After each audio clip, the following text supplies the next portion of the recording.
Mulher mais votada em Santa Catarina este ano, a deputada federal eleita Caroline de Toni, do PSL, quer levar as ideias conservadoras para o Congresso Nacional. Ela é entrevistada desta terça-feira no Cabeça de Político.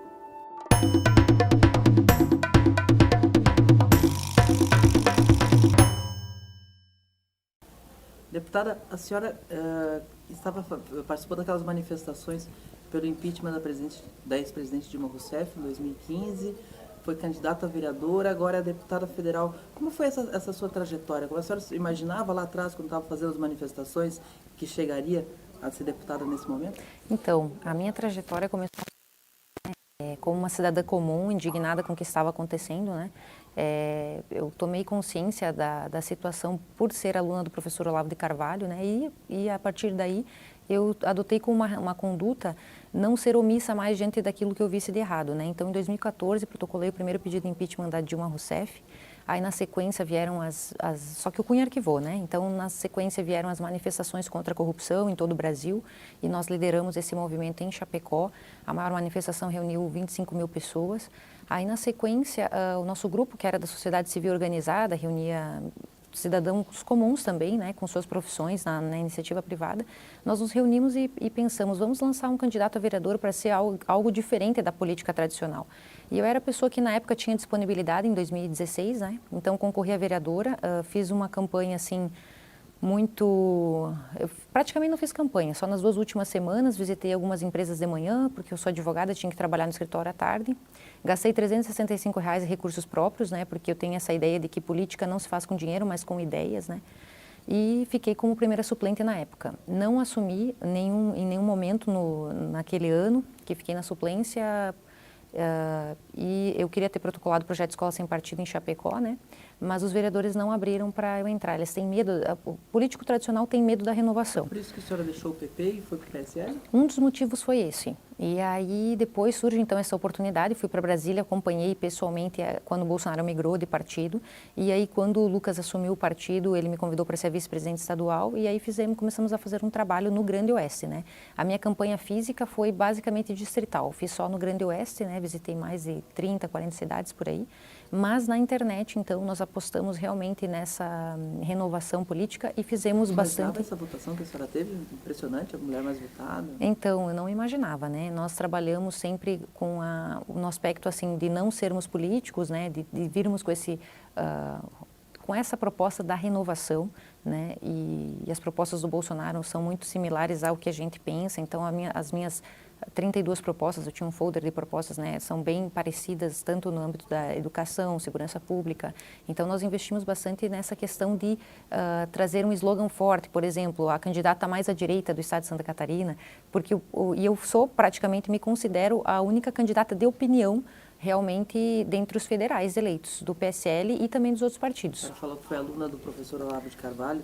Como que se deu essa aproximação e que tipo de curso vocês fizeram? Então, em 2006 eu conheci o professor Olavo por meio dos seus artigos na internet e em 2009 ele lançou o curso online de filosofia, que é um curso não é só filosófico, né? Ele também traz muitas questões existenciais, porque o Olavo é um filósofo que ele tenta trazer a unidade da consciência para a unidade da realidade. Então, ele é um filósofo muito realista também, sabe? E ele traz esse senso de fazer o bem, de ser uma pessoa correta. Então, todas essas... E também de descobrir, por exemplo, a hegemonia da esquerda no Brasil nas últimas décadas. Então, ele desvelou tudo isso. Nós podemos dar bastante o crédito da vitória do Bolsonaro ao professor Olavo de Carvalho também, porque ele que meio que desvelou esse monopólio esquerdista na mídia, né? Por exemplo. A senhora foi presidente do MBL em Chapecó. A senhora ainda é ligada ao movimento Brasil Livre? Então, pretende se alinhar aos deputados eleitos que estão nesse movimento? Então, a minha participação no MBL, ela se deu por uma razão bem específica. Lá em Chapecó nós tínhamos um grupo unido, né, da sociedade civil organizada e tinham alguns movimentos que quiseram ser representados em vários municípios. Então, eu representei o MBL por 1 ano e pouco, a Fábio Funk representou o Vem Pra Rua e a Daniela Rainer representou o Chapecó e Brasil contra a Corrupção, mas nós éramos um grupo só. E como tinha essas divergências, assim, ideológicas, né, até porque eu sou aluna do Olavo e eles tiveram uma certa rixinha num determinado momento, eu optei por ficar com o professor e abandonei o movimento. Fiquei em torno de 1 ano com o movimento e depois das divergências acabei abandonando o movimento. A senhora citou o Escola Sem Partido, que a senhora queria apresentar como vereadora em Chapecó e não teve essa oportunidade. Vai ser sua principal bandeira em Brasília, essa questão do não ter partidarismo na educação? Olha, uma das bandeiras são essas, mas como a maioria dos deputados do Bolsonaro já vão apresentar essa bandeira e acho que vai ter uma força natural, uma das bandeiras vai ser essa questão da educação brasileira, né, de melhorar os índices dos alunos, porque nós tiramos os piores lugares nos testes internacionais, hoje em dia se dá muita ideologia e pouca matéria, né? A educação deve vir da família, na nossa opinião, né? Mas eu vou ter várias outras bandeiras, né? Por exemplo, a questão do agronegócio, né? Na minha região ali do oeste de Santa Catarina, que é de onde eu vim, o agro é muito forte. Ali nós alimentamos praticamente o mundo, o oeste de Santa Catarina. E hoje nós temos aí essa pauta, né? Nós precisamos ter um maior livre mercado, menos impostos, desregulamentar um pouco o setor que é muito hoje engessado, né?